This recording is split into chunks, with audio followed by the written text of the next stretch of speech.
नाज़रीन इस्लाम कोर्ट मां ख़बर शामिल कयूं पिया। इस्लाम कोर्ट में टंडवाल हर जी ज़मीन ते कब्ज़े ख़िलाफ़ अमन शाह जी अॻवानी में 50 खां मथे ॻोठाणनि जो प्रेस क्लब ऐं मुख़्तियारकार आफ़िस अॻियां एहतजाज कयो वियो आहे। टंडवाल हर जी तालका चंबड़ में मौजूदा 200 एकड़ ज़मीन ते सौट दोस्त मोहम्मद शाह जे फ़ौत थियण बाद बासरनि पारां कब्ज़ो कयो वियो आहे। अमन शाह जो इहो चवणु आहे।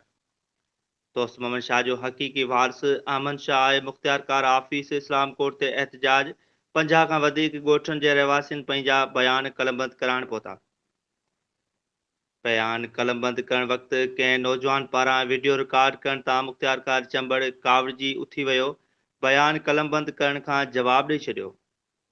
इस्लाम कोर्ट मां नाज़रीन ख़बर शामिल कयूं पिया। इस्लाम कोर्ट में मुख़्तियारकार चंबड़ ग़ुलाम शबीर मिर्जत कब्ज़ो कंदड़ धुर सां मुलविस आहे। हुन लखें रुपया रिश्वत वठी असांजा बयान वठण खां टाल मटोल करे रहियो आहे।